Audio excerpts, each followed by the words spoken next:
water. We have coffees. We're good. We have matching hats. Yeah, well, we'll just text next time. Oh, man. Awesome. Well, and we're back again. Episode 4 of Behind the Counter. That's crazy. 4 in a row. 4 in a row. Look at that. You guys really didn't think we would do it. No one did. Joe didn't think. Not even I thought we would do it, but it's working out. So it's like going to the gym. We're building momentum. We're seeing results. Yeah. Start slow. Yeah. So things you like. Today we're going to talk about open target bows. Yeah. No. Are you trad curious? Have you not fallen out of love or anything like that, but like you shoot your compound bow all the time and you see these guys at, either the 3D club or on YouTube or whatever you see shooting recurves or longbows or, whatever you see. And you're like, man, that looks fun. Or you watch Lancaster and they're shooting bare bow or longbow and it's fun. So we're going to talk about like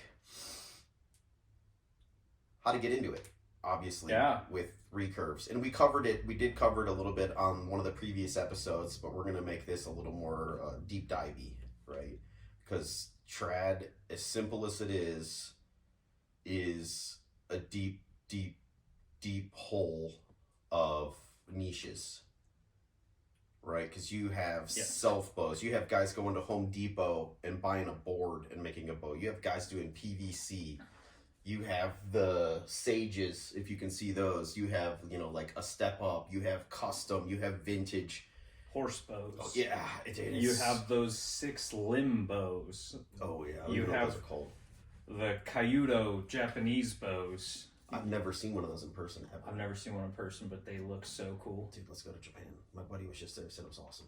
I would do that. Okay, so next time we'll come to you live from Japan. Yep, behind the counter in Japan. Yeah, okay. And this, I think everybody is actually into traditional. I have yet to be disproven on that. To some degree, I feel like everybody has a desire to shoot a traditional bow, even if it's just from the Hunger Games, Lord of the Rings. It's just cool. Yeah, and you probably did it at summer camp or somewhere as a kid, right? Because that's where a lot of us started, was with that fiberglass, Ben Pearson jet, or, whatever, right? Yeah.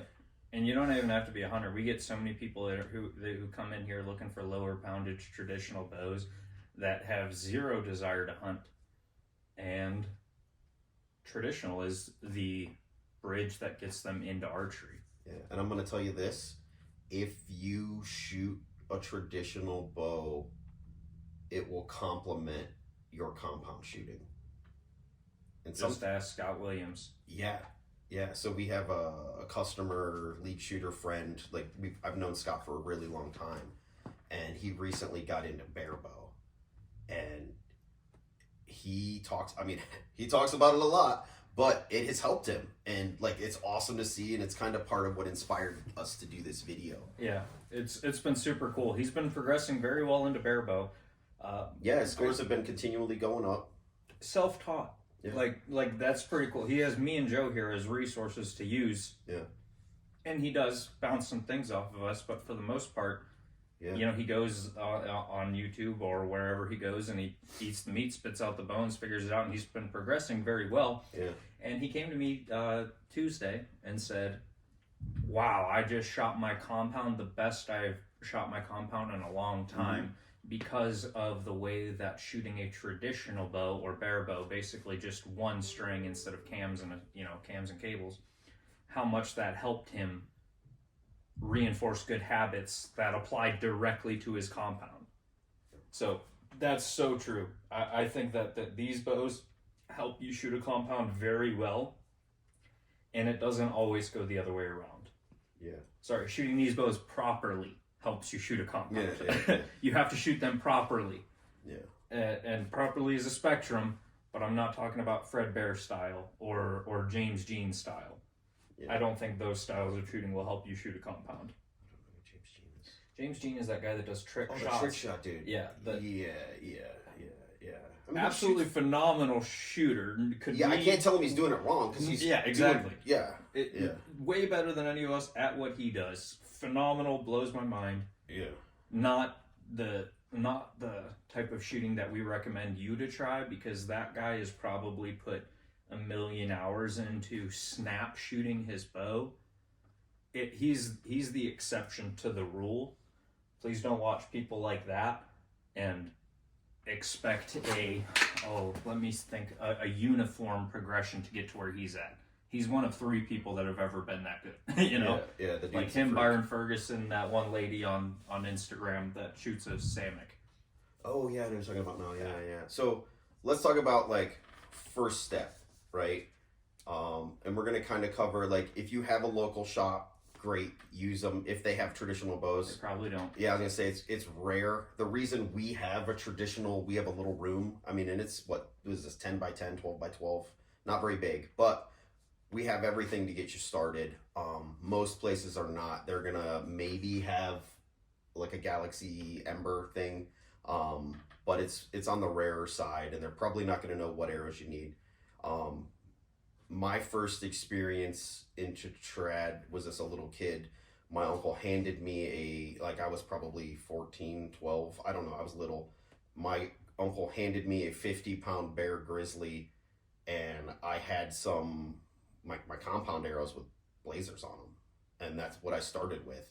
And then I went to the local shop here, and they gave me some 400 spine arrows because I was like, I just need something with feathers, and that was all they had with feathers. And I mean, they shot good enough, so you can get started however you get started. But that's what did it to me, is like I got just dipped in with zero knowledge, and I shot that bow until my hands bled, because it was fun. I had hay bales, and just I shot it and honestly until I got a good compound, and then I shot that and then got back into it. But so that's getting started, right? So if you can find a Samick Sage somewhere locally, that'd be great. It's inexpensive. If not, you'll have to do the online thing, and Three Rivers is a great resource for that. We both started with none.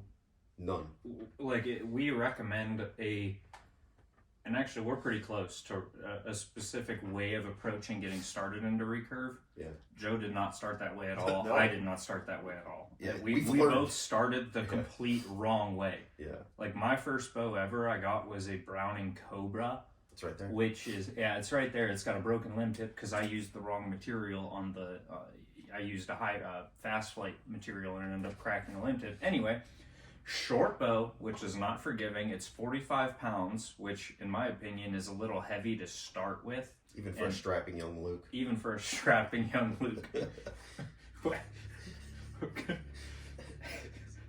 Never mind. A little heavy to start, and I'm sure we'll get into why 45 is a little heavy to start now.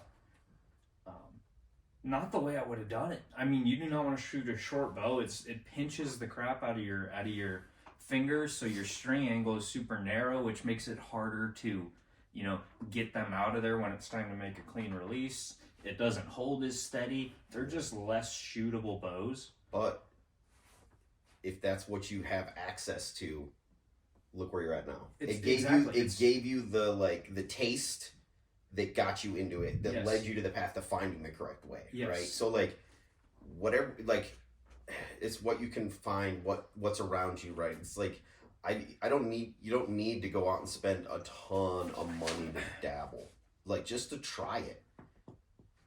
I think that's one thing that we see a lot in archery, and I say this a lot. I'm sure you've heard me say before. There is a right way to do it, but it's not the only way. Is what I want to get across, especially with trad, right? If you just want to dabble, just have fun with it, and if you like it, you'll search out the proper path. Yes, would I like you to start with a 35-pound Sage if you're a grown man, and having an arrow that's very properly spined? Yes, that is the right way, but it is not the only way. Yeah, your success in archery is not determined on where you start. Yeah. Necessarily in this regard, and is it important to use the information at hand? Yes, but I feel like a lot of times, a compound or a recurve, people develop something called paralysis by analysis.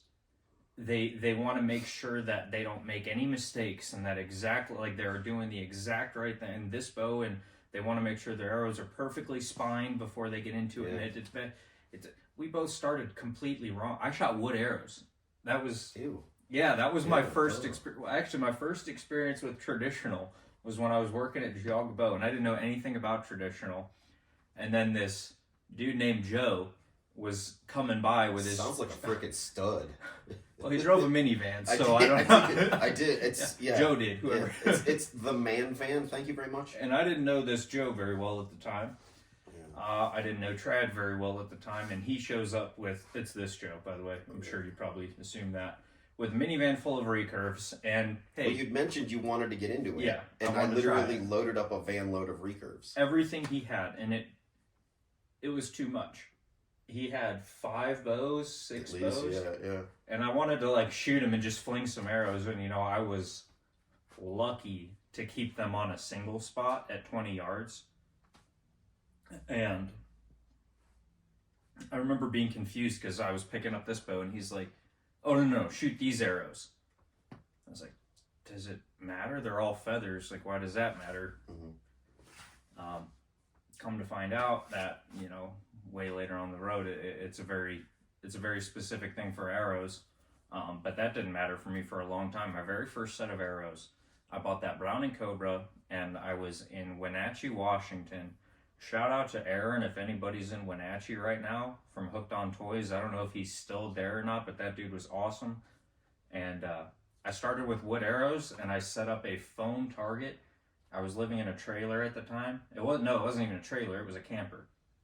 And I think I had like a 12-yard shot. I set it on my bed. I went to the other end of my camper, and I just shot wooden arrows at this thing until I could figure it out.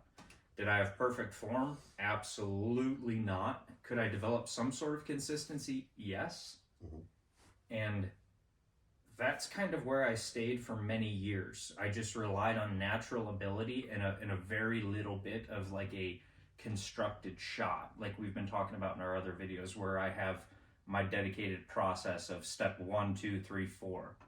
I didn't have that until very recently. When I worked with Tom Plum, but basically I was just relying on natural ability, and I've killed a handful of deer with the trad bows and have had success, but I would always waver. It was like if I was shooting every day, I was on. Like I was on. If I waited a week and then picked up my bow, you probably couldn't tell much of a difference between me and somebody who's, just picked up a trad bow. Yeah. Just because if you're relying on natural ability, there's not much consistency in there. There's not a roadmap to follow to get back to it. Yeah. So then I met with Tom Plum because my friend, very good friend, Tyler, talked me into it, paid for my ticket, said, you owe me $100, and we went to Kalamazoo or something and met with Tom Plum where I learned to shoot a trad bow the right way. Like I had all the pieces that I had been building for 6 years. I had all the pieces, so all that time wasn't wasted. But he put it into context, which is like the whole point of all these videos that we're releasing, is that context is so big when it comes to making sure that you're on the right path and you're not getting caught in the weeds, which is where your arrows typically end up when you're shooting trad. Yeah, you'll end up in the weeds because you have to go look for your arrows. Yeah, I mean, I remember like when I got back into traditional, it's probably, I'm old. Probably almost 24, 25 years ago, I got back into trad.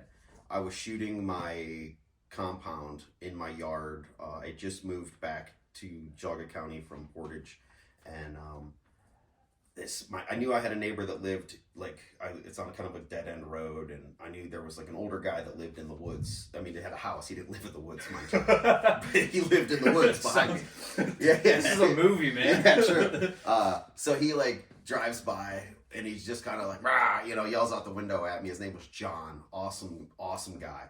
And he's like, if you want to shoot some real bows, come back one day. And I'm like, I don't know what that means, but I have a real bow. And he's like, yeah, just stop back sometime when you have time, right? And I'm like, okay, you know, like I'm curious, but you know, there's fairy tales about like old people in the woods, you know, whatever. But I'm like, yeah, exactly. Yeah. So I had some time, so I walked back one day, and it turns out John was like a Howard Hill, like hardcore, like he was into trad. Like he probably had 50 Howard Hill ASLs laying out on a bed, wooden arrows everywhere, all this stuff, right? Only issue, he was left-handed, I am right-handed. And this dude, all his bows were 60 to 80 pounds, because that's what it was back then. So he, I'm like, all right, I'm like, this is cool. He shot some arrows, showed me what's up, showed me some just cool wood arrows that he had made and all this stuff, right? So, all right, I go home. I can find a longbow online. I found a used longbow from Trad Talk. Guy ships it to me. That was my turn. Yeah. You know, a week later, I go back over. I'm like, John, I got this bow. And I had some carbon arrows that I'd put feathers on. And he's like, oh, you don't want to shoot carbons? He's like, let me show you how to make wood arrows. So he showed me how to make wood arrows. I spent weeks making my first dozen wood arrows. And I just proceeded to shoot and shoot and shoot. And like one day, I discovered that if I held my point slightly low of where I wanted to hit, it would hit it. And I thought I did like a groundbreaking discovery. And then I'm like Googling it online. I'm like, I wonder if anybody else has figured this out. And yeah, I had discovered gap shooting. And I was like, okay. So like that actually works. And you know, all these things you just picked up banging your head against the wall in your yard. I don't know how many arrows I put through my garage wall because I didn't have a big target. I had a little target. And, you know, you just figured it out. Yeah. And, you know, I can't thank John enough for like reigniting that trad, because I remember like having so much fun as a little kid shooting that bear. And then like I've done my best to get everybody shooting a recurve at some point.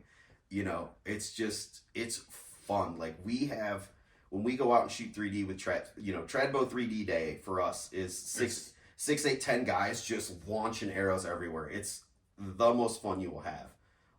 And I encourage you, like, if you are a little bit trad curious, like, find one and just try it. We rent them here. Yeah, we rent them here. We have the Sages. We have, like, some step-ups. We have some used customs. It is just fun. It's a different kind of fun. And it's like, here's the thing. If you watched that last Target Panic video and raised your hand most of the way through it that you were guilty of this, this is that fun break that could help you get back your like mojo. Just shift your perspective a little bit. Yeah. You know, like Joe said in the video, it's not going to fix target panic. No. You just need somebody to smack you around a little bit, and the Tradbow change your perspective, which is always the thing that needs change. And it's just it'll just make archery fun again, right? This is my new campaign. It's make archery fun again. So I guess we should talk about like the right path. I feel like we've rabbit holed the whole beginning, right? Yeah, there's so many things that I want to talk about with trad. This is just it's so fun to shoot a traditional bow. It's so cool. So many of you guys, and I know because you tell me all the time, think it's way harder than it is. Oh, dude! How many times have we took somebody over to the range and like taught them how to shoot in like 15 minutes? Yes. And then like teach them where their point is. They're on fire. If you treat it like magic, it's very hard to shoot. If you treat it like a bow, the same way that you would shoot a compound. Yeah. The nuances are the only difference. The macro is the same when you're shooting a trad bow versus a compound. Yeah, it's like literally like compound, trad. Like all you got to do is roll that wrist. Like it's that simple, guys. A couple more differences than that, but the idea is that but that holding position, get it. Yeah. You can get there. Yeah. Quick and responsibly hunt after not very long. I remember there was one of our Amish customers that came in, and you know, it was a pipe dream. Maybe one day, eventually, when he's 80 years old and, you know, lived in the woods for 8 years building his own hickory self-bow, maybe then he could shoot a deer. Yeah. We worked together 3 times over the course of 3 months. And that is a testament not to, you know, my work with him, but to just, when you learn the right way and you do the work at home, 3 months later, this dude was grouping like this at 20, shot a pudge, and was more, a yearling deer, and was more excited about that deer than any deer that he had shot in his life. Yeah. And that was after 3 months of just really hard work. Now, granted, he's an Amish guy, so he's probably working way harder than you are when he goes home. Yeah. And he doesn't go home and watch the TV, and he, you know, so he probably put in more work than the average guy's willing to. But the point is that with proper direction, it doesn't take long. Well, look at Pat. Pat did it. Pat, yeah, absolutely. He's a phenomenal shot too. Yeah, he like came in one day. He had a wood, but like you know, like this our start, right? Same thing. Didn't know the right way to do stuff. Came in one day, great dude. It's like, I want to get into traditional archery, but he wanted to do a lesson first. So we brought in what he had. We did the lesson, and then I'm like, hey man, you picked this up really, really good. I'm like, you know, shoot my Satori a few times. Shot the Satori, immediately loved it, ordered one that day. So we got him set up with his Satori, his hunting arrows, everything, right? Nuts to bolts. And this was like the end of season, like this time of year, right?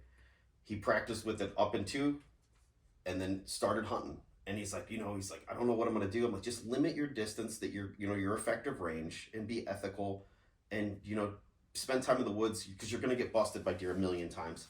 He went out, he did it, he killed his deer, you know, super excited about it. He shot 1 million deer with rifles and stuff over the years, but that first trad deer meant more than anything, right? So there's something about coming to full draw on an animal. Yeah. And you're looking down the arrow right at its vitals, and the only thing stopping that arrow from taking its life is just these fingers. That's it, just in the way of the string, and then and you see that arrow go right into the pocket. It's magic. Tom Cullen calls it PFM. Pure freaking magic. It's beautiful. It's an amazing thing. There's something so satisfying about shooting a trad bow successfully. Not a precision instrument. You know, if you want to shoot inside out X's all the time, that's not what it's for. It's the most fun you're gonna have with a bow, I think. Possibly. It's a strong contender. Yeah. So let's talk about like what you need. You need. Yeah. If you were a beginner, you need a bow. You need arrows that are close on spine. Close, please. Don't get any more than that. Yeah. Don't get close. Yeah, you don't need to bear shaft your first week. And you luckily can't for bear you, shaft your first week. We have a YouTube video back in the thing. I'm going to try to remember to have Luke link it down below. I'm not able to do that. What do you mean you can't just... I don't know how to do that. Okay, we're going to work on it, and we're going to try. If not, I'm sure you can Google it. Use your Google foo. And, like, just close. The feathers will help you a ton. You're not going to be shooting 60 yards. I'm imagining you're not going to have a broadhead on this first half dozen arrows you buy. But, like, get a half a dozen arrows that are close, right? Like these guys here. V-Force feathers. Leave them full length. Do a standard insert, 125, 150 grain point. Go shoot them. So you need a bow. We got arrows. You need something for your fingers. I prefer a tab. Some people like the glove. I would like you to start 3 under. It's going to make life a lot easier. It's not mandatory, but I prefer it. Yeah, you're going to save yourself so much trouble starting 3 fingers under. So like little for instance here. If you shoot 3 under, what's your gap at 20 yards? Oh, 2.5. Oh, you're weird. Okay, so mine is about 18 to 20 inches is my hold at 20. If I do split, I'm 4 feet low in the dirt, right? There's a reason Olympic archers that shoot 90 meters shoot a split anchor low here. So I would just recommend starting. Oh, here we go. We have. For those of you that don't know what we're talking about, this is not the right arrow nor the right handedness of bow. But 3 fingers under, split finger. Okay. Or Mediterranean, some people call it. Yeah. Yeah, that's what we're talking about. So we got a bow, we got arrows, we got some sort of finger protection. Trust me, you want it. You're going to get a way cleaner release. I know it seems counterintuitive to put something between your fingers and the string and get a cleaner release, but it is true. Yeah. And just go shoot. If you have a resource, if you're in our area, stop by. I don't know how many people it's not a lesson, but it's like I can do like a quick few minute thing with you just to get you started the right way if you don't have time for lessons, or honestly right now we're kind of booked up for lessons. We're trying to squeeze them in here and there when we can for people. But just get out and shoot. Go find your local club.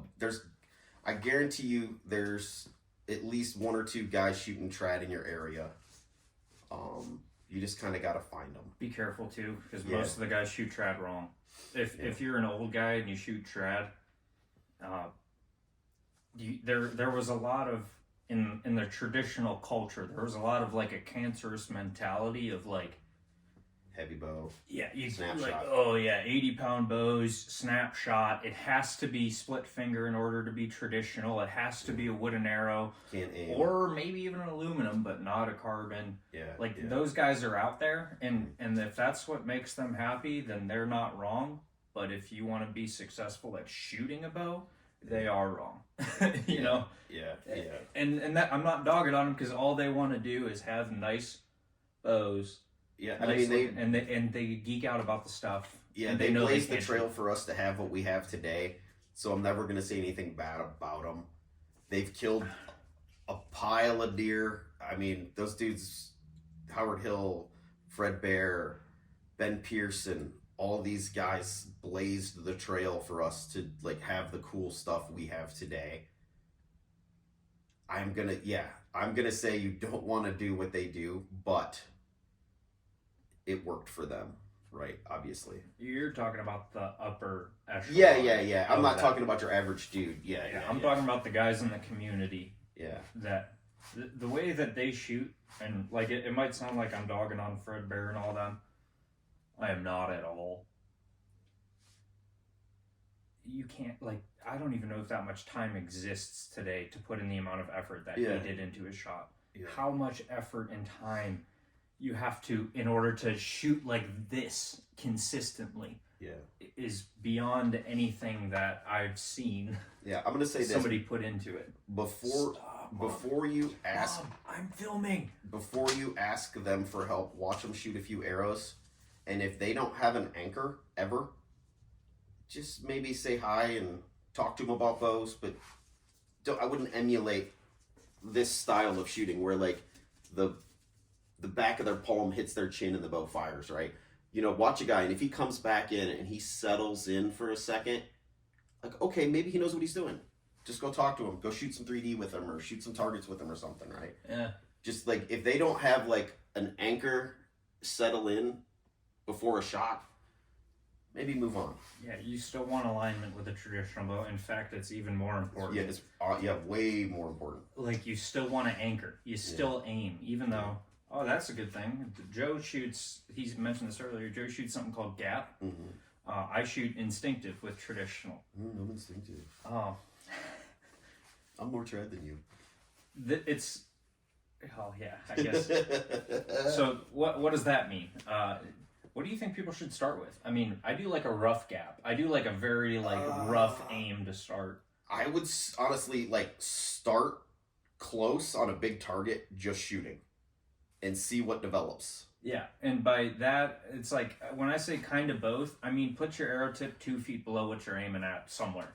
Don't hard aim, don't stick it on a point in space, right there. Yeah, just keep it 2 feet low. I feel like when I start somebody who's new, I'll just have them shoot blank bail, no target, right?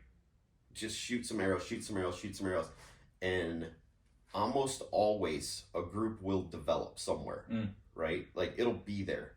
And then half hour into what we're doing, I'll ask them, I'm like, what are you seeing when you're shooting? Some people, they just say, well, I'm just staring at the center of the target. And then some people will say, well, I realized that if I put my point about 2 feet under what I want to hit, and release it, it'll go there. And I'm like, oh, okay, you're gap shooting basically now. So we can move from there. I like gap purely because it's a super fast path to accuracy. As long as you do everything right and you gap, that arrow's going to go where you're aiming at. And it will tell you when you make a mistake. Like, for instance, me, if I pluck a shot, I'm going to shoot low right. Always. So that's the path I like. I'm not saying you have to do it. But here's what you should honestly start with. If you found this video somehow before ever discovering the push. Yeah. It's amazing. The algorithm does weird stuff. But just, if you're curious, go watch the push. They're going to give you it's great. It's The Push Archery. The video is called The Push. It's over an hour long. It's everything. They cover it super in depth. We are not going to go that deep just because of time constraints. We could. Because it exists. Yeah. And Matt did a tremendous job with that video. Yeah. It's been a while since I've watched it, but I remember it being incredibly informative. I feel like I probably watch it like once a year. Oh, really? Just to, like, because I recommend it so often, I just go back and watch it, right? Start there. Yeah. Watch that video and then be like, oh, it's going to be a much more visual representation of what we've talked about. Yeah, try gap, try instinctive. Yeah, see what you like. In traditional archery there is no one way kind of place. The only things I will say are a must is alignment. Is probably the one thing I would say is like the unique. Mom, I'm filming. Oh, we got a call from Luke's mother. Mom. I think she purse dialed you. She's butt dialing me. Mom. Sorry, that was the fourth one. Otherwise, I would not have done that. I just want to make sure everything's okay. So yeah, let's start there. So you just find the bow. Now let's talk about like the right path. Since I'm a little more freeform than Luke. Luke is very. Mom, I'm filming. Very. Is it an emergency? Okay. All right. Bye. Is it an emergency? Love you.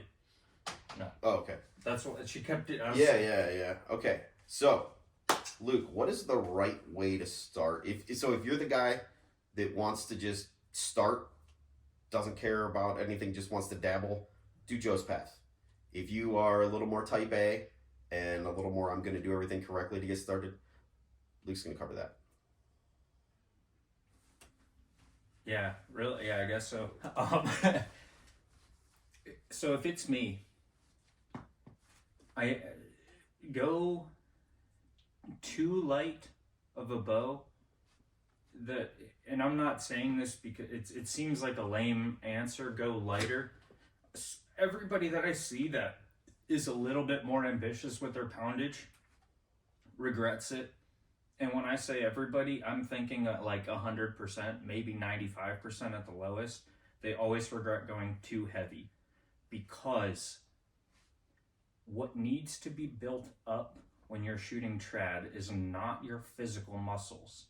They will be built up, and that will help you down the road. It's your, most people call it memory, muscle memory. It's a neural pathway that needs to be strengthened through repetitive and intentional use. It's not, everybody's like, oh, I'm getting tired. If your form is bad or different, or you can't get into alignment, everything is going to be heavier, harder to shoot, and just your fingers need to be built up. Yeah, and that's the thing is, you can get target panic with a recurve. I hate that word, that phrase, but you can get that anticipation with a recurve. And okay, picture if you're coming from the compound world, you're at full draw, and you already have some aiming related anticipation issues, some anxiety. Now picture, instead of holding 6 pounds, you're holding 45, and your fingers are trembling. Or 60. And you're collapsing. Yeah. How much quicker are you going to let that thing fly without actually committing to the execution of your shot? Yes. Go lighter than you think. So, me, I would say, like, I'm an average build. I'm 28 years old. Prime of your life. So I'm told. I don't work out or nothing. It looks like it. I would say that I am a sloppy boy. That's why I get. That's why I put paper. Okay, Luke says he's going to edit it, but we'll see. So if you guys hear this and see the spitter juice incident, we will know he did not. So today we've had Luke's mother call 37 times. Luke spill spitter juice everywhere. Oh, and now this is a used target. 28 years old, prime of your life. Ready? All right. Just average strength, I'm pretty much average height, strength, everything. If I were to start now. I'm sorry. If I were to start now and my twin comes into the shop, which is actually hilarious because my twin did come into the shop looking at recurves. It did happen. It's creepy. Maybe we'll post a picture. I'll ask him for permission. But identical. Anyway, I would go 30 or 35. 25 would be a little bit light. It would feel kind of like a toy. Yeah. Now, if you're on the weaker side and you're an adult man, start with the 25. Mm-hmm. What you don't want to do is get something that's like a toy. You know, like if you're a grown man and you're shooting a 20-pound recurve, actually 20 is even. I'd rather see in a 20 than a 40. Yeah. You know, but like, you know, if it's no weight at all, it's not consequential. I think you can skip that step by using like a stretch band, like an exercise band. So like if you're a grown man and 30 is a little bit too much, run a stretch band until you get that muscle memory developed. And when you're developing muscle memory, that's when it's very important to have the right instruction. Buy Tom Klum's course. I can't say that enough. This is my opinion. People might have different ways, but that's my side of it, is that when I finally heard it from his mouth, it made sense. Like that man's a teacher. He knows how to put the information in a way that you can use it, and he doesn't just sit there and just list facts to show you how smart he is. Yeah, there's no wasted, like there's not a lot of wasted words in what he says. It's not braggadocious. It's very to the point from his experience in what he's learned, and he's just disseminating very, very good information. Yeah, and he understands it at a very high level. Yeah. Einstein had a quote that says, if you can't explain it to a 6-year-old, then you don't understand it. Yeah, okay. That is Tom Klum. He understands it at an incredibly high level. He works very closely with stupid smart people, like that know how like everything biomechanically functions and all that stuff. Mm-hmm. And he has actually sought out these resources from, I almost said secular, from non-archery people. And he's figured all that out at a very high level, but he doesn't come on camera and say, look how smart I am. He's like, look, I'm parroting what they told me. Yeah. This is what you need to know. I'll explain it because some of you need to know why it works. Yeah. But this is it at the most basic level. And I can't say enough good things about him. In that course, I think the beginner course is $50.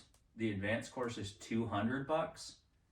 I can't even tell you how much more than that I've wasted trying to find solutions. Yeah. I mean, that's 5% of the money I've wasted chasing growth in archery, when really it's right there, and he sells it on his website. Yeah. And he's a phenomenal dude to talk to. And you go to an ETAR or you go to a Kalamazoo and he's there and you can speak with him and he's passionate. Holy moly, is he passionate. It was Tyler Bosch. He called him one day at the shop at RMS Gear and was on the phone for like an hour with him, just talking on the phone with Tom. So like people like that are in the trad community. Like it is by far the most helpful community that exists. So, all right. So you have your, so let's say I'm an average man. I'm a 30-pound bow. 30-pound bow. Get a set of probably 700 spine to start. You want to err on the, well, I mean, if you're hunting, you want to err on the side of stiff. If you're not, you want to err on the side of weak, because it's more forgiving, because your release isn't going to be good at the beginning. Yeah. And if you have 30-pound bow, you ain't hunting anyway, so. Yeah, exactly. So standard components is fine. And again, I have that video. I will try to link it if I can. I have my 700 spine arrows. I started with a glove. I think there's a spectrum of, I have a spectrum of these too. So of convenience versus performance. If you're a child or you're trying to set up a child, and I mean like a uncoordinated, forgetful child, start with sub 12. Yeah, way sub 12. Like, well, it depends. Some children are more mature, but they make something called finger savers. They're little rubber finger wells that slide onto your string. They're incredibly convenient because you never have to bring anything. You're never going to lose them. They're on the string. Their performance is absolute garbage. So if you are shooting those right now and your arrows will not stop whipping no matter what, I'm not saying this will fix it, but it's impossible to have good arrow flight with finger savers on it. Yeah, they're designed for bow fishing and children. Yes. Then in the middle is gloves. Gloves are more convenient than a tab, less convenient than the finger savers because it's always on your hand, but the performance isn't there. Is it good enough to hunt with? Abso-freaking-lutely. Oh, yeah. Is it the best performance you can get with a traditional release? No. That would be a finger tab. And you want to know how I can prove that? Look at the Olympics. Is any one of them shooting a glove? No. Is any one of them practicing with a glove? Do they have a backup glove as a release? No. Tab is better because of the uniform surface. Less bumps, valleys, and hills and stuff like that for the string to go over. Plus, you can add multiple layers, which helps with the clean release. Yeah, and there's a ton of materials out there. But it is the least convenient because it's like a little ring that you put on your finger. And yes, I've dropped them out of tree stands. And yes, I have 3 with me when I go hunting. I keep 3 on, like I keep 1 on my bow at all times. Like I have a little Kydex hook I made in the quiver, and I keep 1 up there tucked in. So I always have that one. I have 2 in my bag, and I have 1 in, you know, this pocket of my like little hunting jacket. So if you do decide to, when you get there, just buy 2. They're cheap.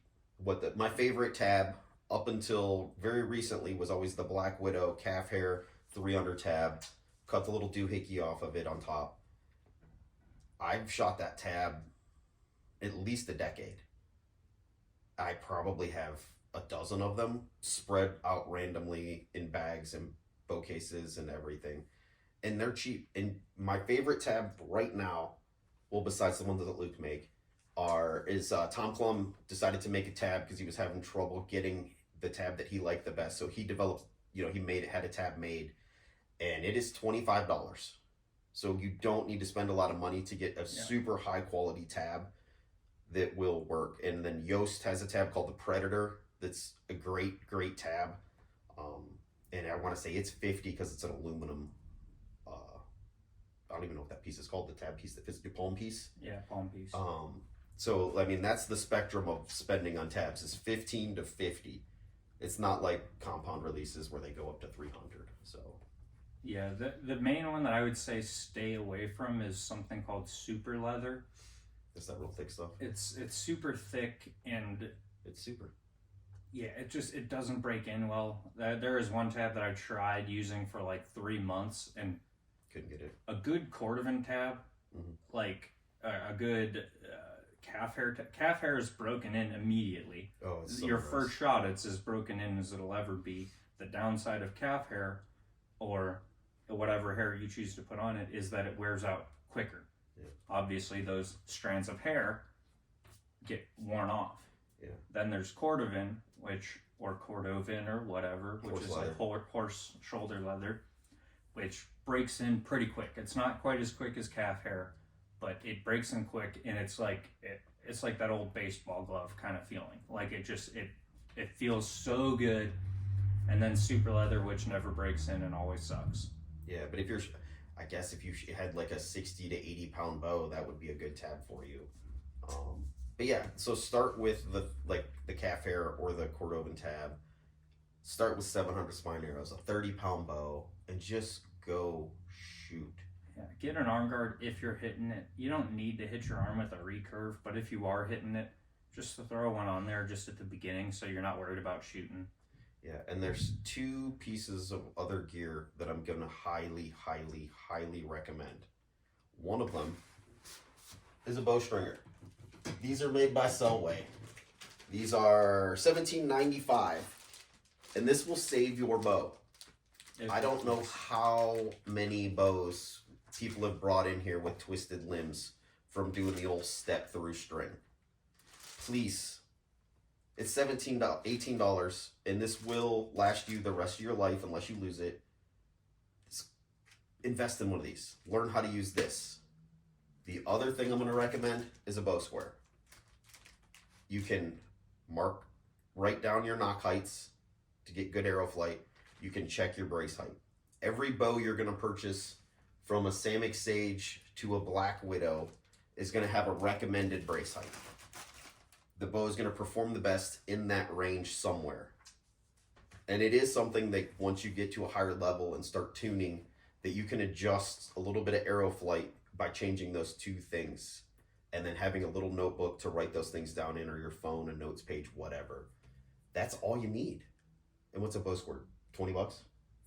15 or 12. $12. I think they're 12 here. Do they make L squares and T squares? Yeah, so you I like L squares better.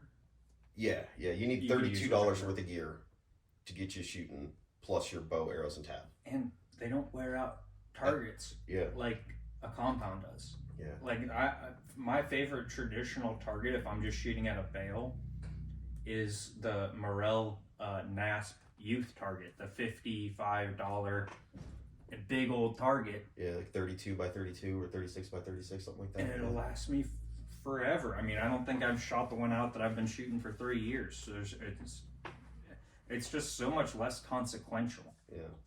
I remember one time I was getting really weird with it. I had my stalker, and I was getting really in tune with this thing. Not shooting properly, but I was shooting enough to where I could have success. And I thought I was so good. I was in the bottom of my garage. I was like, and my garage is finished, by the way. This is my living room, basically. And I was like, I'm going to shut off all the lights. I know where the target is. I'm just going to feel it, man. What? I did this. It was a YJ 450. So, like, not a big target either. Oh, this is the one you had on the kitchen table? No, this was in my closet. Oh, okay. And I was feeling it, man. Because trad, you can get weird with trad. And I had a 5-arrow quiver. My first 4 arrows. Boom. Felt great. Boom. I heard it hit the target, and I'm getting giddy. I'm like, all of these are stacked up in the middle. I know it. Like, I've been doing this with the lights on, lights off, no problem. Why didn't you just close your eyes? I don't know. Okay. Maybe I thought I was going to cheat or something. I don't know. Okay. Well, I guess because if I open my eyes, then I could see my group. Oh, wow. So 5th arrow comes and bam, boom, boom, through a wall, through my closet, hit the block wall in the back. I don't recommend you do this. This is terrible. Terrible. I don't even know what I was trying to prove. And I turned on the lights, and all 4 of my arrows were on the very fringes of the target. Yeah. All 4 of them almost missed it, and I thought I was... don't do this, guys. Terrible idea. Anybody. No. That is not a recommended step. Yeah. Just get a trad bow. Get some help. Yeah, if you live close to us and you want to get into trad, we are normally so excited that someone else wants to get into trad. We will do anything to help you. Just because it's so fun. It's so worth it, and it's so cheap. Mm-hmm. Like, most of the time here, we don't sell anything here. We sell stuff, but we never try to push somebody into something. Usually it's the opposite. We try to push people into trad because it's $200 to get everything that you need. Yeah. And we know how much it's going to help your mentality, shooting your other bows. It honestly, I don't even think it's that dramatic to say it might change your life. Yeah, and like, if you have either a significant other or kids that you're trying to get into archery, right? You can get them into, like, say you have a kid that wants to hunt, and he's going to get a compound, get all set up, and you want to go shooting with him. but he's gonna, you're gonna have him shoot from the closer stakes, and you're gonna shoot from way back here with your compound. You know what? Pick up a trad bow, and he shoots from his stake, and you shoot the same stake with him with your trad bow. Or like when me and my wife shoot 3D a lot, she shoots the hunter stakes, and I'll take my trad bow when I shoot with her and shoot the hunter stakes. And it's like me with a trad bow and her with her compound bow. It's actually a pretty good match, like in scores that we're shooting, right? So like it can like, and you always have a bow to like take out and shoot with your friends. Like it's just fun. Like I don't know how else to explain it other than fun. Yeah. And if you're picking up a trad bow and you're not competing at the hunter stakes with compound shooters, don't feel bad. Joe is I've done this a lot. Possibly one of the best traditional shots you'll ever see. It's the same thing with compound. It's like if you're not achieving the same results as Bodie Turner and you're not putting in the work and you don't have the direction, don't expect it. So, and trad is meant to be a close range thing. Can we shoot it somewhat accurately at 60 plus yards? Yeah. Once you get, and that's the thing. Like once you get shooting traditional bows, you can figure out those little cheat codes. Like, stop in. I will show you. Like, I'm happy to teach you how to shoot. It's not hard to group at 40 yards and 50 yards with a traditional bow. Would I ever take those shots hunting? Not in a million years. The bow I hunted with this year was a Black Widow at 48 or 49 pounds. And I was shooting, I don't know, probably a 550-ish grain arrow. My bow was going 156 feet per second. So like I had a hard limit at 25 yards. And that would have been a very special circumstance for me to go that far. Most of my shots are under 20. Now, this is going to take your hunting to a whole new level if you decide to go this way. Like, it's fun. Okay, we're going to travel back in time a little bit. Go listen and watch the YouTube videos when Aaron Snyder switched from compound to traditional. And he did it because he got tired of people calling him out and talking trash about him shooting elk at 100 plus yards. And he did it purely to prove people wrong. Like, maybe not the best way to get into it, but this dude dedicated his life at that point to trad fully to get better at it. Who was his teacher, by the way? Oh, I think it was Tom Klum. Oh, interesting. Yeah, so like if you go down the Tom Klum thing, you will find the Aaron Snyder thing, and he may be an acquired taste for some. I love the stuff Aaron puts out, but he can be a little gruff. But watch his shot. That dude he picked it up so quick and just went on a killing spree with a trad bow over the next couple years. He gave up like checks from manufacturers with compounds to shoot recurves purely out of love of shooting trad once he got exposed to it. Like, watch that journey that he went through, and he's back to shooting. He shoots compound and trad now. I assume it's not like I know the guy, but watch what he did and how, like, he will talk about how it made him a better hunter. Because before, he would be hunting elk, and if they were at 80 yards, the hunt is over. He's smoking that thing at 80. That's like purely where it started for him then. So like, if you like have killed a lot of deer, whatever, you just want to like reinvigorate yourself, reinvigorate hunting, make it more fun again, like relearn it. Like, do you like a challenge? Get a trad bow. It will teach you a ton. I had my ex-girlfriend was a vegetarian her entire life. She started shooting a trad bow, and very well, I might add. Samick arrow, at this time it was a Galaxy, and she started shooting it very well. And then she wanted a grizzly, so she got a grizzly. Then she started hunting. A vegetarian was turned into a hunter that went full saddle hunting setup because of shooting a bow. It transformed her perspective on meat, on like, that's when I said I don't think it's crazy to say it'll change your life. Somebody who's never eaten meat, they were, I don't even know, 23 at the time, not eating meat. I gave her venison, which I was recommended start slow, you know, add lasagna with a little bit of meat in it. No, I give her backstrap. Yeah. Oh, the backstrap will change her life. She loved it and became a hunter. And of course, you know, we don't talk anymore, but I hope that she is killing deer and eating deer, and I am so excited by the fact that it did that. Yeah. I didn't push her into it. Traditional made her explore these opportunities of, holy smokes, maybe I can start getting my own meat in a very old school kind of way, in a very ethical way, in a very responsible way, where you see the meat on hoof, you gut the meat, you butcher the meat, you eat the meat. Yeah. And she found that she could do that. Yeah. So cool. I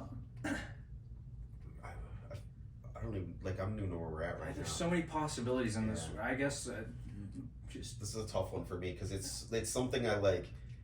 I don't even know how to express how much fun it is to go out and, like, I wish everybody that watched this video could come shoot 3D with us with trad bows. Yep. You would instantly be like, oh, I'm getting in on that. It like, could be your first day and you would get hooked. We took Randall. Yes. So I didn't, but you didn't go. There's a club near us called Possum Hollow. They're in I think it's Beaver County, Pennsylvania.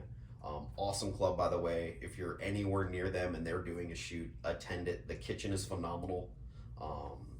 And the courses they set are great. They do this bow hunter challenge shoot. They do for compound and trad, and then they do like a kind of trad only course occasionally. And I filled up the man van full of trad archers, and we have a friend named Randall that Luke's talked about before, and he's kind of down for anything. That's why I love Randall. He's like, I'll get a trad bow. So he borrowed a trad bow from another friend of ours. He had, I want to say he showed up with 3 arrows is all he had left. And we shot, it was a 30 target course. And he lost some arrows. He found some arrows from other people. That's okay. You can kind of do that with a trad bow. Is it recommended? No. By the end of the day, he was shooting well. And we usually step back from their stakes. We were launching some bombs. And he was just right there having a blast, not stressing out. Like, if you're shooting trad bows on a 3D course, foam is home. Like, you're like, oh, I got him in the foot. You know, that kind of stuff, right? It's purely just a good time. And if you're shooting 3D and if you're competing, you're just shooting with your friends and you're shooting an 8 and freaking out about it, and you're just like, man, this is just stressing out, pick up a trad bow, talk your buddies into it, because once they see how much fun you're having, they will want to shoot it as well. And this is the opportunity where, like, buying that cheap starter bow. Exactly where I was going. Yeah, you buy that cheap starter bow, you get started, you get into it, you step up to, like, next level, or you go full Black Widow, Stalker, Vanguard, whatever, custom bow. Always keep that bow. Yes. Because it's great to just hand it to your buddy. I don't know how many times we're, like, hanging out at my house, drinking a couple beers, and, like, the bows just kind of come out. And it's always the trad bows. And by the end of the day, you're giggling, you're like doing, like, setting targets in dumb places, and like, it's just purely fun. There's no stress. Excellent idea for a first date. Ooh. I am a romance guru in this episode. Yeah, apparently. You know, I don't like going out to Chagrin to eat. I don't like going to fancy places. I don't like leaving Middlefield. I took a girl who wanted to shoot archery. We went to the woods on public land and shot stumps. Like, we got... I'm not... It's a little freaky. Okay, so make sure that you're not a weirdo, I guess. Yeah, I feel like this is a horrible idea. Like, she made it out. Ladies, could I take you into the woods? Like... She accepted. Hey, maybe that tells you something about the person that you're with. She was also military, so she probably was armed. She could take and you. Yeah, she probably was more worried about what to do with my body if I ever did try. Maybe go to a public range where there's lighting. See, but the difference is when you go to public land or any woods, there's stumps. There's dead stumps, and this is one of the most fun, low-cost things to shoot in archery. screw on some judo points or some blunt tips onto your arrows, and it's literally you and one other person, 2, 3, however many, go through the woods, and you say, there's a stump right there. Or a pine cone. There's no yardages. You just look at it and shoot the thing. Yeah. And she achieved like fantastic success, even outshot me on a couple of different stumps. First day ever shooting a trad, but like, here we are in the woods. This is how you do it. Go ahead, try it. And it was a blast. That's too funny. Yeah. Honestly, that's something I've never done. But dude, it's so much fun. I've never... I don't know. I'm just too weird about arrows. I'm like, I don't want to break my arrows. I never broke a single one. Really? Okay. Never broke a single one. You got to shoot the rotted stumps. You shoot a hard tree. Like, I'll shoot dandelions in my yard. So I guess I have kind of done it, but I've never went to the woods to do it. It's fun, and you can combine it with scouting too. You can combine it with shed hunting, unless you're in Colorado and you got stupid rules about shed hunting. Well, people were getting weird, dude. They were like running elk down with snowmobiles to get them to drop. Oh, okay. Well. Those stupid people doing. It's like I guess a rotten apple ruins the forest, right? The Division of Wildlife usually has very appropriate rules. Yeah. They're the most reasonable rules of any government organization out there. Depending, but yeah. Which isn't saying much, but yeah. But yeah, stump shooting is fun. I'm gonna make that a priority this winter. Maybe I've had more fun stump shooting than 3D sometimes. Maybe we get like T-Bosch, go shoot some stumps. It's just cool, man. It's so no format. Yeah, like no direction. You're not waiting on a 3D course for other people. Because like you go to like ETAR and like there's traditional rendezvous across the country that you can go to. By the way, very cool. They usually start middle of the week and go through the weekend. Yeah. If you're gonna shoot the courses, go during the week. Because if there's one thing that's true about the traditional archery community is that they miss and take forever finding their arrows behind the target. First year we went to ETAR, we waited an average of 30 to 40 minutes per target. I can't do that. Because the group in front of us would shoot. And then, of course, you spent good money on those arrows, so they're looking for 10 minutes for their arrows. And 7 groups back were like, what the heck? Yeah, that's rough. Okay. Definitely worth going to see all the bows and stuff. The people. Most people have bad advice when it comes to shooting traditional bows. Most of it's an old school mentality. Yeah, but there are those shops out there like us, right? Like, we are not saying that we are the only reference you need to come Not here. At all. Yeah. I think there are... Oh, nice. I think there are good people out there. You're going to have to find them, though. I don't know who they all are. Like, we can give you, like, our picks. It's rare. Like, we're saying we're not the only way, but, like, it's narrow path and a wide path. Yeah. Like I was walking through Kalamazoo. No, this was ETAR this past year, and I was shooting with my friends, and I looked and I saw the next group ahead of us. Somebody full draw, great alignment, aimed, strong execution, and I was like, that was beautiful. And he turned around, and I'm like, huh. It was a guy that did the Tom Clum course with me. Yeah. So it was like they stick out. Yeah, Most people have terrible form when it comes to traditional archery, and most of them just do it for fun, which is, that's cool. But if you want to actually have success, there's a narrow path and a wide path. You want to be on the narrow. Yeah, exactly. Yeah, we're not saying, and here's the thing. I'm not saying you need to dedicate your life to traditional archery. I'm saying you can either go have fun, just fling some arrows, and then, I'm a big fan of the, like, put your toes in the pool, see if you like the water, make sure you're into it, then go down the path. Then decide if it's worth committing to. Count the cost of committing to it before you do it. And that's a big thing we do with kids. So many adults, especially if the adults know how to shoot a bow, want to force their kids into things that are a little bit more advanced, that take a lot more dedication to learn. And as a result is more boring. It's delayed gratification, which, depending on your kid, they might not be familiar with that. So before they get the bug and really want to shoot well, if you try enforcing all that discipline, they're going to quit. I see it all the time. And especially, like, drives me crazy when I'm coaching a little kid and then, like, somebody will come in, maybe it's the parent, maybe it's somebody else. It's like, oh, their elbow needs to get back here. And I'm like, I know it does. Yeah. They're not ready to make that step yet. Like, it's like, If you ever see somebody doing a lesson, don't interrupt. That's the worst thing you could do. Do not interrupt. If it's even if it's a bad coach, do not interrupt. Yeah. If you really need to correct them, pull them aside. Yes. Hey, one of the worst things, especially for a kid, is, oh, hey, do this, and then Joe's like, hey, do this, and then I'm like, well, I'm gonna do this, and yeah, kids do not respond to that in my experience. I've actually stopped doing lessons with people because their parents would not stop suggesting or coaching. Yeah. And it's like, dude, you came to me for coaching. I'm not competing for this. Like, I'm not competing for the kid's attention. If you want it, I will help. Don't throw a bunch of stuff at a little kid. Yeah, and here's the thing: if you get into tread, you are the little kid. True. Yeah. You know, like, don't overthink it. Like, you can learn a lot with a stretch band in your house and YouTube in front of you. Yep. Like, you can watch those videos of like alignment. And here's the thing: if you shoot a compound, there's a solid chance you understand it a little bit already. You just need to understand a few more little basic things, and those resources that we've listed earlier in this video, they will help you, right? The best thing you can do is get a phone, get a mirror. Like a bathroom mirror works really good because sometimes they have the side things fold, right? So you can see that alignment, right? Yep.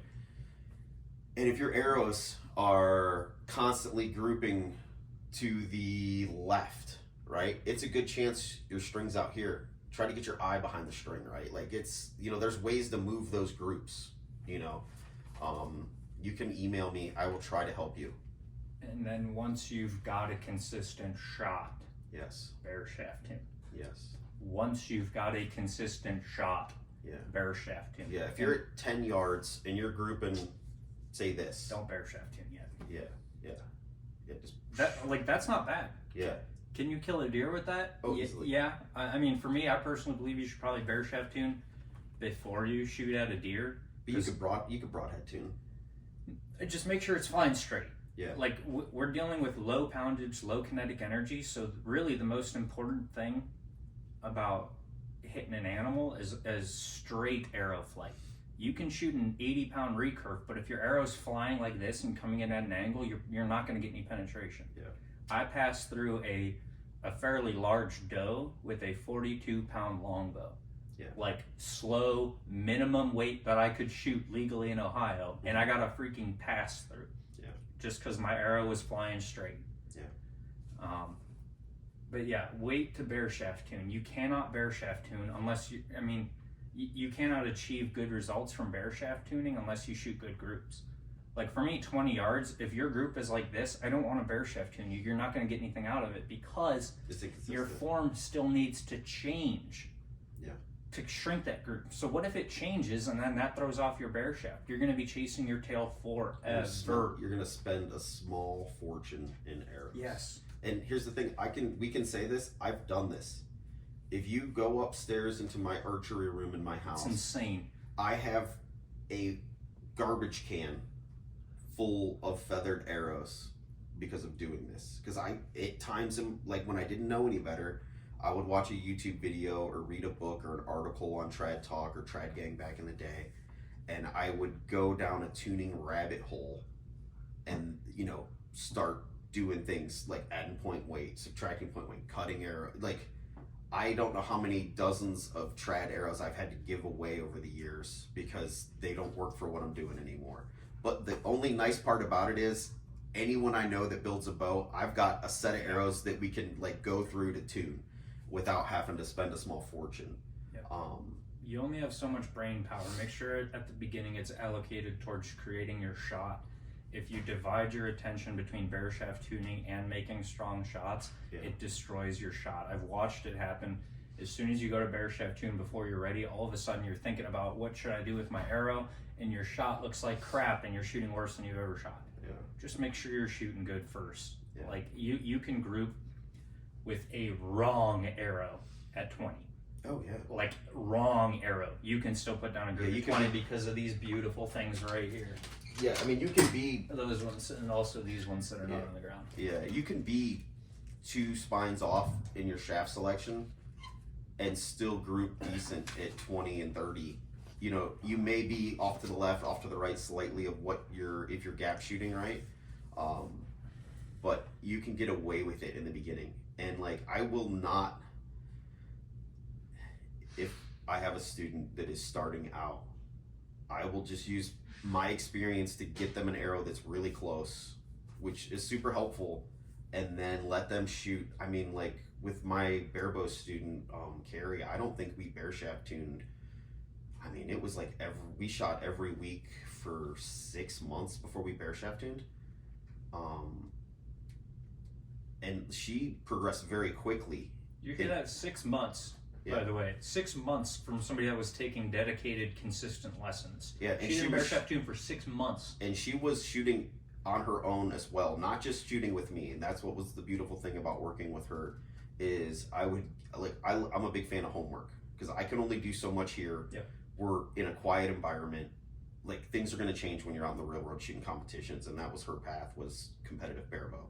So it's 6 months of lessons before we did a bear shaft tune, and we weren't far off, because like, you know, we have enough experience here that we can pick an arrow to get it close. You just don't put the cart before the horse. Yeah. Embrace the fun that trad archery is. Get hooked on it. If you decide to get hooked on it, then worry about those steps, right? Like, do not freak out about a little bit of arrow flight when you're shooting traditional, because guess what? A lot of times it's pluck too. Yeah, if I picked up my traditional bow right now, I haven't hunted. So I had a rough hunting season, guys. I had 100 hours in a tree stand before November, and I got burnt out.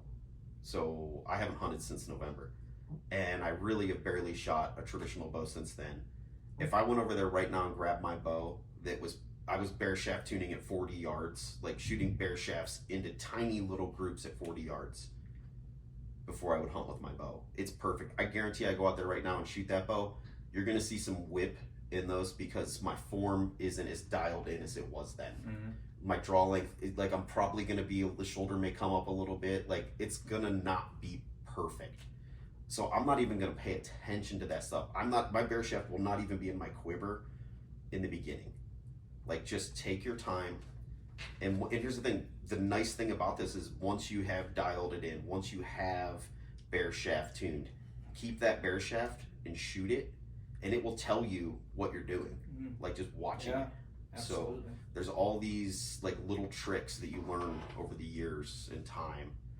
But trad can be as simple as a stick and a string and go shoot. Or it can be the most complicated thing. You will go back to compound because of the simplicity, which makes no sense, but trust me, I've done it.